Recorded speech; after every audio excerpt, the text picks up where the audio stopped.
Mardi 12 mars, bienvenue dans le 7-8 sur TV78. Voici les titres de cette édition.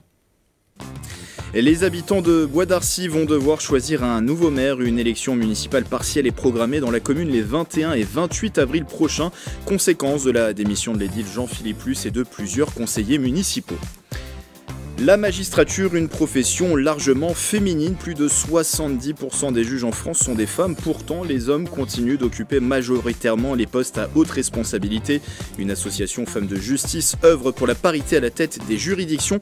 Elle vient d'organiser sa première cérémonie de marrainage à la Cour d'appel de Versailles pour accompagner les étudiantes en droit. Le chat est paré pour les Jeux Olympiques et Paralympiques de Paris 2024. La célèbre création de Philippe Geluck se mue en une statue, le dieu du stade, qui a été installé à quelques pas du Vélodrome national de Saint-Quentin en Yvelines. Inauguration en grande pompe à Montigny-le-Bretonneux, c'était il y a quelques jours, en présence de l'auteur belge. Enfin, environ 6 millions de Français souffriraient d'une maladie rénale sans le savoir, et lorsque ces personnes s'en rendent compte, il est souvent trop tard. Jusqu'au 16 mars, la Semaine nationale du rein sensibilise sur l'importance de la détection précoce pour améliorer la prise en charge des patients. Des dépistages gratuits ont lieu dans les Yvelines. On en parle avec l'association France Rein dans l'invité du 7-8. Mais avant de développer ces titres, retour sur cette visite de Bruno Le Maire hier dans les Yvelines. Le ministre de l'économie a choisi l'entreprise GE Healthcare installée à Buc pour faire des annonces sur la thématique de la sobriété énergétique. Le groupe spécialisé dans les technologies médicales s'est engagé depuis quelques années à réduire son empreinte environnementale. Gabriel Gontier et Patrick Jacques de Dixmude. Bonjour monsieur. Bonjour. Responsable RSE. Un déplacement ministériel pour réaffirmer l'importance des économies d'énergie et de la sobriété énergétique. Ce lundi, Bruno Le Maire, ministre de l'économie, était à Buc pour une visite au sein de l'entreprise GE Healthcare, un site qui n'a pas été choisi au hasard. On a quand même réussi 30% d'économie d'énergie depuis 2019 et c'est ce qui a été, je dirais, démontré au travers de présentations et aussi d'une visite sur la ligne où on leur a montré pourquoi on pouvait rapatrier une ligne de scanner en gagnant sur la partie logistique de consommation d'énergie et de tonnes de CO2. Comme l'entreprise buccoise saluée pour ses bons résultats, le ministre souhaite inciter les entreprises et les particuliers à la sobriété énergétique. L'objectif, diminuer de moitié d'ici 2050 notre consommation d'énergie par rapport à 2021 en investissant plus de moyens. Il y a eu beaucoup d'argent dépensé pour la transition climatique et tant mieux. Ça va être l'investissement le plus important des décennies à venir. Donc plus l'investissement est important, plus il faut s'assurer qu'il est efficace.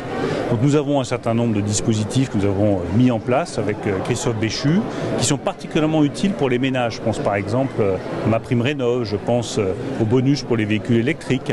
Et ces dispositifs, nous les maintenons. Maintenant, nous voulons mesurer de manière très technique, très précise, l'efficacité énergétique de ces dispositifs. Des dispositifs dont l'efficacité a déjà été prouvée dans cette entreprise yvelinoise. Mais là, on a l'exemple non seulement d'une entreprise qui a massivement réduit son empreinte carbone et son empreinte énergétique, et non seulement une entreprise aussi qui relocalise la production en France. La firme va continuer ses efforts dans la lignée du gouvernement. Dans les années à venir, l'entreprise veut continuer sa transition énergétique, notamment en supprimant le gaz sur le site.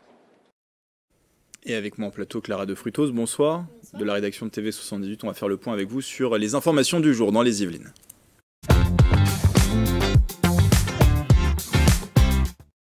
On commence donc avec cette information, une élection municipale partielle à Bois d'Arcy. Les dates sont connues pour le scrutin. Oui, les Arcysiens sont appelés à retourner dans les isoloirs les 21 et 28 avril prochains. Ces élections municipales partielles font suite à la démission de Jean-Philippe Luce, maire depuis novembre 2020. Il avait été élu après la démission de Philippe Bennassaya. Ce dernier pourrait d'ailleurs être candidat à ce nouveau scrutin. Autre candidat qui se profile selon nos confrères de 7-8 Actu, Jocelyne Agnier, actuellement conseillère municipale d'opposition. Un mot d'économie avec l'enseigne Maison du Monde qui annonce la fermeture de plusieurs boutiques. La conséquence des ventes en baisse de 9,3% sur l'année 2023. Le groupe a fait cette annonce aujourd'hui dans un communiqué. 40 à 50 de ces 340 magasins devraient être concernés d'ici 2026. Les noms des commerces concernés ne sont pas encore connus. Les Yvelines comptent 6 boutiques: Buchelet, Chambourcy, Le Chénet Rocancourt, Vélizy Villacoublay, Les Clés-sous-Bois et Gazéran. Solidarité avec une nouvelle initiative du Secours populaire des Yvelines. Oui, offrir des vacances inoubliables à des enfants qui autrement resteraient à la maison. Copains des vacances, c'est le nouveau programme de l'antenne yvelinoise du Secours populaire. Il faut savoir qu'un enfant sur 3 ne part pas en vacances. Vous pouvez participer à cette initiative en accueillant un ou des enfants, soit sur votre lieu de vacances, soit chez vous. L'opération concerne des jeunes âgés de 6 à 12 ans. Et on termine avec une information qui va intéresser les gourmands. Il représente l'Île-de-France pour la 2e année consécutive. Anthony Potra sera demain matin, mercredi 13 mars, en finale de la Coupe de France de burger. Il participera à la finale régionale face à 4 autres franciliens pour espérer décrocher sa place en finale nationale. Il y présentera son burger Ruminez-moi, une évocation de l'alimentation principale du bœuf et de son lieu de vie. Steak fumé au foin, sauce aromatisée au whisky, brioche Bostock croustillante et chips de cécina. Bon, ça donne faim. En tout cas, à quelques minutes de passer à table, on lui souhaite bien sûr bonne chance. L'année dernière, il avait terminé 3e de la finale francilienne, donc on espère un meilleur résultat pour Anthony Potra cette année. Merci en tout cas Clara pour ces informations et n'oubliez pas, comme d'habitude, si vous aussi près de chez vous, vous êtes témoin d'une actualité qui vous fait réagir dans les Yvelines, n'hésitez pas à la partager sur les réseaux sociaux en utilisant le hashtag 78news.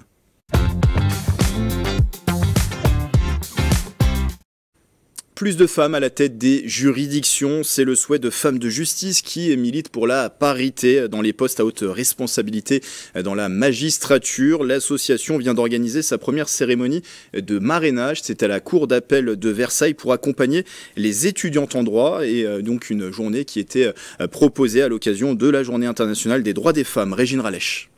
Pendant tout un temps, c'était le système qui faisait qu'il y avait moins de femmes que d'hommes dans les postes à responsabilité. Actuellement, je pense qu'il y a une part aussi qui vient des femmes. De l'audace, du courage et de la persévérance, ces mots sont revenus plusieurs fois lors de cette cérémonie de marrainage pour encourager et inspirer les étudiantes en droit dans un monde où la parité entre les femmes et les hommes n'est pas toujours respectée. Aujourd'hui, beaucoup de femmes sont magistrates, mais il reste encore difficile d'accéder à ce concours lorsque les circonstances de la vie, du milieu dans lequel on a vécu ne sont pas forcément les plus favorables. Il y a 36 cours d'appel, il y a 36 procureurs généraux, 27 hommes et bien, le reste seulement 7 femmes. C'est insuffisant. Au total, 12 étudiantes de la prépa talent seront accompagnées pendant 1 an pour préparer le concours d'entrée à l'école normale de la magistrature. J'attends un accompagnement, un soutien, une personne qui peut du coup m'aider à avancer mon projet professionnel.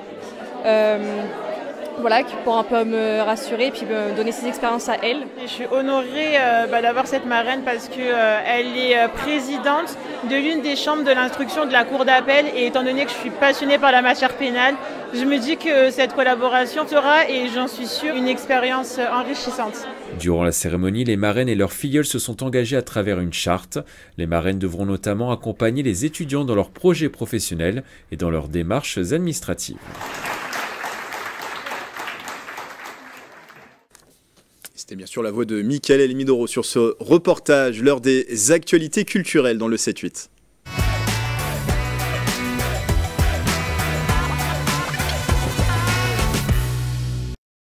Le dieu du stade a fait son apparition à quelques pas du Vélodrome national de Saint-Quentin en Yvelines. Il s'agit en fait d'une statue du célèbre chat de Philippe Geluck autour du thème des Jeux Olympiques et Paralympiques de Paris 2024. L'œuvre a été inaugurée il y a quelques jours en présence de l'auteur belge Clara de Frutos, Patrick Jacques de Dixmude et Léa Carme.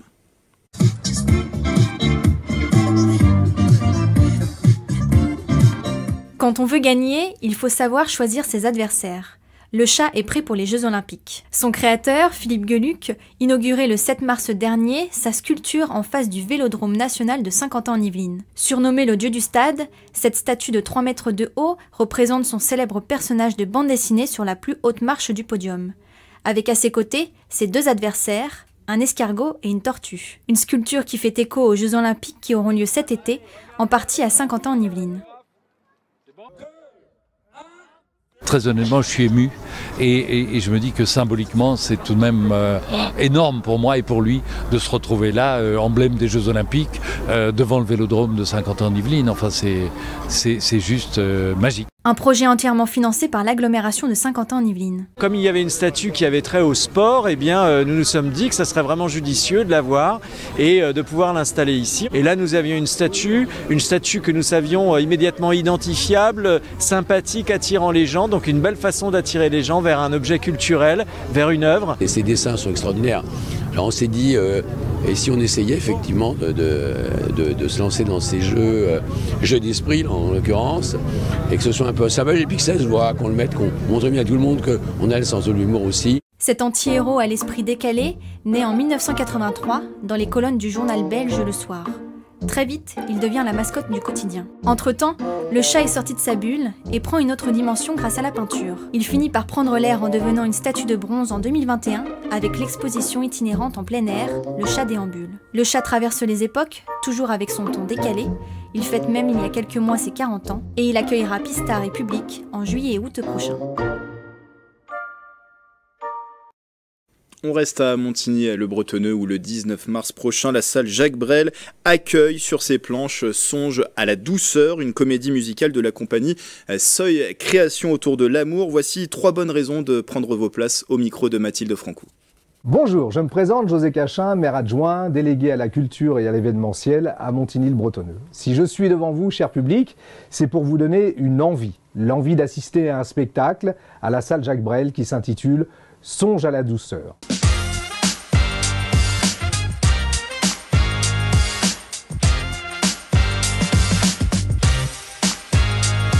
Trois bonnes raisons d'aller voir ce spectacle. La première, c'est que, bien évidemment, il ne faut surtout pas oublier les émotions incontrôlables de la passion amoureuse. La seconde, c'est qu'il y a très peu de comédies musicales qui soient aussi romantiques que ce spectacle.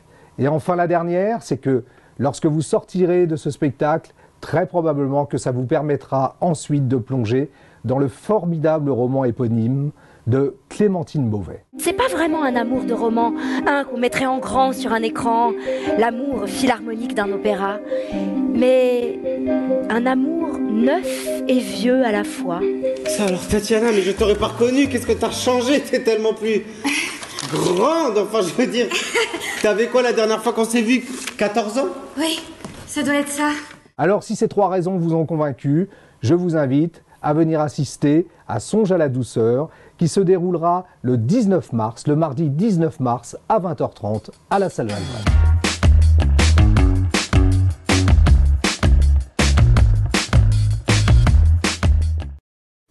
Promouvoir la poésie sous toutes ses formes, c'est l'objectif du Printemps des poètes jusqu'au 23 mars. Cette année, la manifestation nationale fête ses 25 ans sur la thématique de la grâce. Et à Saint-Quentin-en-Yvelines, c'est la médiathèque Le Nautilus qui lançait le programme des festivités le week-end dernier. Reportage de Julien Leroy.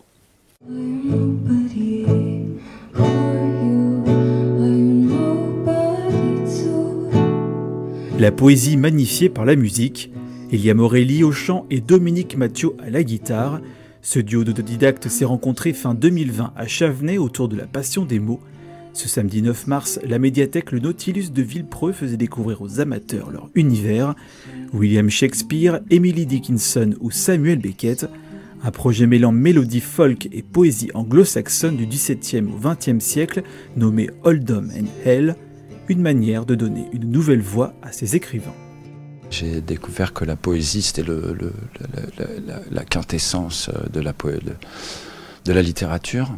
C'est mon doudou, c'est ce qui me permet de tenir dans cette actualité assez dure. Ça change de tout ce qu'on entend, ça respire, quoi. Ça fait du bien, c'est beau.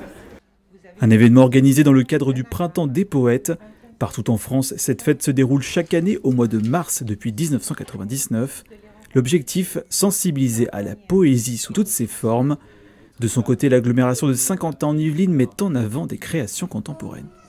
Les poètes actuels, il y en a énormément, des maisons d'édition foisonnantes, et on les voit très très peu en librairie, dans les émissions de télévision. Voilà, ils ne sont pas très visibles alors qu'ils ont une activité très dense. Une 25e édition sur le thème de la grâce. À Saint-Quentin-en-Yvelines, la poésie se fêtera jusqu'au 23 mars autour de lectures, d'expositions ou d'ateliers d'écriture. Point d'orgue de cette manifestation, la journée de clôture avec une rencontre autour de la poète afghane Somaya Ramish à la librairie Le Pavé du Canal à Montigny-le-Bretonneux.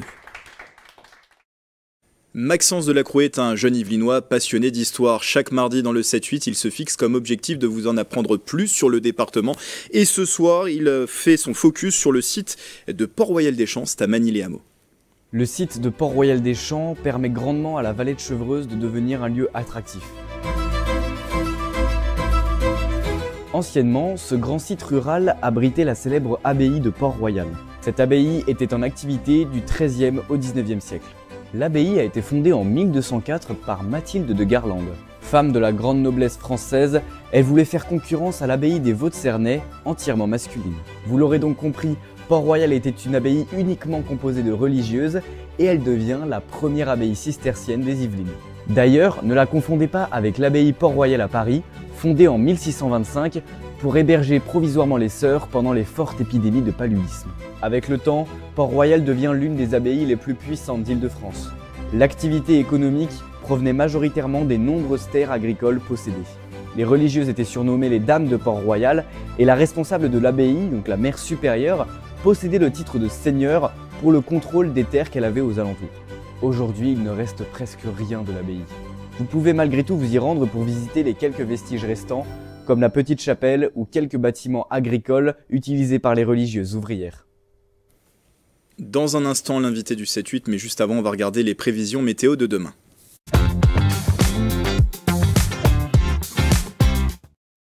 Toujours de la grisaille au programme de votre journée de mercredi dans les Yvelines. Le matin, il fera 10 degrés dans toute la moitié sud du territoire, 11 degrés au nord à Mantes-la-Jolie. Peu de changements dans l'après-midi, même si le soleil pourrait se montrer en toute fin de journée. Côté température, il fera 14 degrés dans tout le département. Et ce mercredi 13 mars, nous fêterons les Rodrigues. Tout de suite, l'invité du 7-8.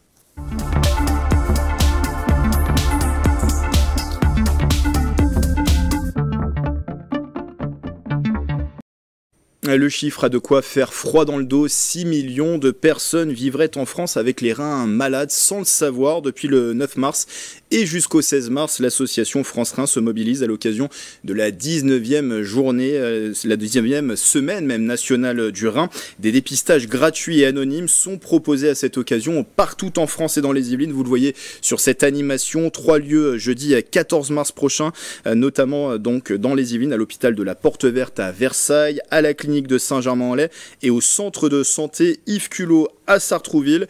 Et pour parler de cet événement, semaine, et non pas journée, semaine nationale du rein, Marc Colori est avec nous en plateau. Bonsoir. Bonsoir. Vous êtes bénévole de l'association France Rein et vous êtes vous-même concerné par cette maladie. On va en parler dans un instant, on va parler de votre parcours. Si vous pouvez déjà nous présenter l'association France Rein, quelles sont ses actions ? Oui, alors donc l'association France Rein elle existe depuis 50 ans maintenant.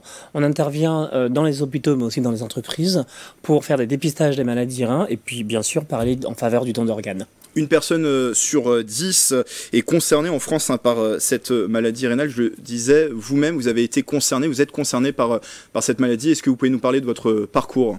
Oui, on parle souvent bien des sujets qu'on maîtrise, parce que moi, j'ai fait 4 ans de dialyse. La dialyse, en fait, c'est un traitement de suppléance.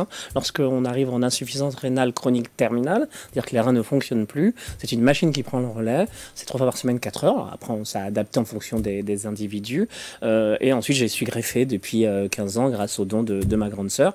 Il existe 2 types de dons. Soit ils sont familiaux, soit c'est par rapport à quelqu'un qui est décédé. On le disait, alors je disais, ce chiffre, 6 millions de personnes qui auraient les reins malades en France et sans le savoir et qui l'ignoraient. Comment on l'explique ? Je crois que vous étiez dans ce cas, vous n'étiez pas forcément informé sur le sujet. C'est peut-être pour ça aujourd'hui que vous souhaitez en parler. Exactement. En fait, ce qu'il faut savoir, c'est que ce sont des maladies qui sont silencieuses. Et bien souvent, quand on a des signes avant-coureurs, c'est trop tard. Et donc, je pense que c'est pour ça que France Rein se donne pour objectif d'être sur le terrain et de sensibiliser le grand public et donc de dépister. Parce qu'il vaut mieux prévenir que guérir dans ce genre de situation. Il y a plus de 10 000 personnes qui apprennent chaque année qu'elles souffrent d'une insuffisance rénale chronique. Est-ce que c'est un chiffre qui est en augmentation ? Vous le constatez au sein de France Rein ?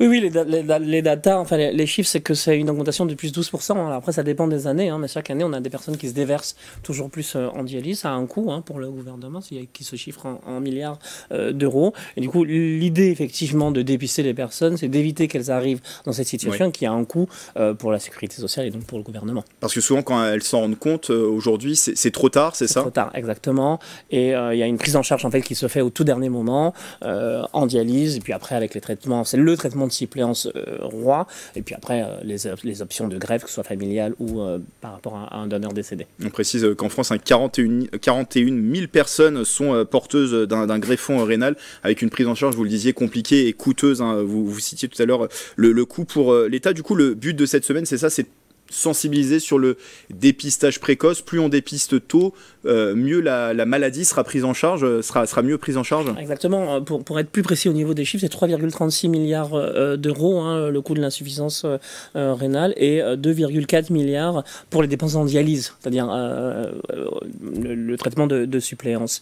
Et le travail en fait de l'association, ça va être sur cette semaine du Rhin effectivement, d'intervenir dans les différents hôpitaux. En l'occurrence, effectivement, on l'a vu avec vous dans le 78, mais en fait sur l'ensemble du territoire, il y a un maillage qui est fait pour pouvoir toucher le plus de personnes possible. Alors on parle tout à l'heure du rein, mais à quoi servent nos reins justement? Parce que tout le monde ne connaît pas le rôle qu'ont les reins. C'est vrai. Alors donc du coup le rein en fait c'est une usine à part entière qui est dans le corps de l'humain.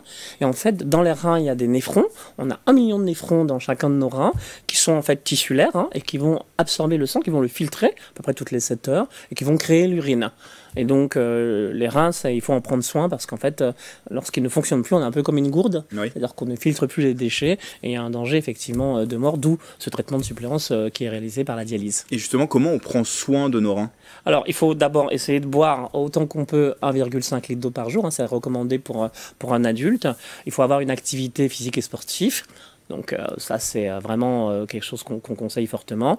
Il faut éviter de manger trop salé, parce qu'en fait, le sel est une des causes de l'insuffisance rénale, au-delà des maladies génétiques, puisque le sel crée de l'hypertension artérielle, et hypertension artérielle égale problème au niveau du rein, en tout cas érosion de leur fonctionnement sur le court, moyen ou long terme en fonction des individus. Et puis éviter de manger des plats industriels. Essayer dans la mesure du possible, en tout cas autant que faire se peut, de se faire soi-même à manger pour éviter, parce que souvent les plats industriels sont souvent trop salés, par exemple, ou trop gras. On le disait, chose importante, le dépistage, mais qui doit se faire dépister justement? Est-ce qu'il y a aussi peut-être des signes avant-coureurs qui doivent nous alerter? Alors, comme c'est une maladie silencieuse, il n'y a pas vraiment de signes avant-coureurs. Par contre, l'idée d'une manière générale par rapport à sa santé au global, c'est que ce qu'on incite, c'est de faire au moins un check-up une fois par an. C'est ce qu'on conseille aux gens qu'on rencontre dans le cadre de dépistage. Et puis, lorsqu'on voit son médecin traitant, pensez à lui demander, parce que dans une prise de sang, on peut faire beaucoup de choses, mais là, il faut demander à son médecin traitant, en particulier, de surveiller des éléments qui sont, par exemple, la protéinurie ou la créatinine, qui sont des marqueurs phares pour savoir comment est-ce que les reins fonctionnent au quotidien. Et du coup, à n'importe quel âge ? Il n'y a pas d'âge, effectivement, pour pouvoir demander. Alors, bien sûr, si on a 6 ou 7 ans, c'est les parents qui contrôlent la santé de l'enfant. Mais enfin, dès qu'on est majeur, on peut tout à fait demander à son médecin de faire un check-up une fois par an. Et pourquoi pas de vérifier au niveau des reins si tout fonctionne correctement, puisque c'est silencieux. Comment ça se déroule un dépistage? C'est rapide? Alors nous, donc voilà, par rapport au grand public, vous avez 2 types de dépistage. Oui. Le dépistage avec l'échantillon urinaire. Alors quand on s'adresse comme ça à un très grand public, on n'évoque pas la prise de sang. Là, c'est dans un premier temps, on fait un recueil des urines dans un gobelet. On a des bandelettes urinaires et des machines qui lisent les bandelettes. Et la machine est capable de dire si ce premier marqueur, c'est-à-dire le taux de protéines trop élevé, est un élément qui fait qu'il peut y avoir une incidence sur le fonctionnement des reins. À ce moment-là, on va indiquer à la personne de voir son médecin traitant ou directement un néphrologue, donc un spécialiste des reins, pour pouvoir aller plus loin. Et le plus loin, c'est quoi? C'est la créatinine, qui est le marqueur principal, qui est en fait un déchet produit par l'organisme, expulsé par les reins, et qui, lui, permet de voir de manière plus profonde s'il y a une déficience au niveau du fonctionnement des reins. Alors là, dans le cadre de cette semaine, les dépistages sont gratuits. Est-ce que si on est à l'extérieur de ces semaines, c'est remboursé par l'assurance maladie, les dépistages? Alors, après, il y a une franchise qu'on paye, mais c'est dans le cadre d'une consultation qu'on fait classique avec son médecin traitant. Et on peut, quand on le voit, en profiter pour lui demander une ordonnance pour faire un dépistage au niveau des reins, tout simplement. Il nous reste 1 minute, peut-être l'occasion de passer un appel. Je ne sais pas si vous avez des besoins de bénévoles, d'appel aux dons aussi pour l'association France Rein. Appel aux dons, c'est vrai que vous avez affiché le lien de l'association. On a besoin en permanence de bénévoles. Vous savez qu'on a 800 bénévoles. On a un maillage complet du territoire. On a besoin de bénévoles en permanence. Et bien sûr, de dons, vous rendant sur le site pour pouvoir nous aider à nous en sortir au quotidien parce que ça a un coût. Merci Marc Olori d'être venu en plateau pour parler de ce sujet. Je le rappelle, bénévole de l'association France Rein, et la semaine nationale du rein a donc lieu jusqu'au 16 mars. Des dépistages gratuits et anonymes sont proposés à cette occasion partout en France et dans les Yvelines. Sur cette animation, vous voyez les 3 lieux dans les Yvelines, ça aura lieu prochainement le 14 mars. Hôpital de la Porte Verte à Versailles, clinique de Saint-Germain-en-Laye, centre de santé Yves Culot à Sartrouville, et le programme complet est à retrouver sur le site francerein.org. Vous y retrouvez aussi toutes les informations concernant le rein. Voilà, c'est la fin du 7-8. Merci de votre fidélité. Demain, pour une nouvelle édition, vous retrouverez Mathilde Franco à la présentation. Belle soirée sur TV78.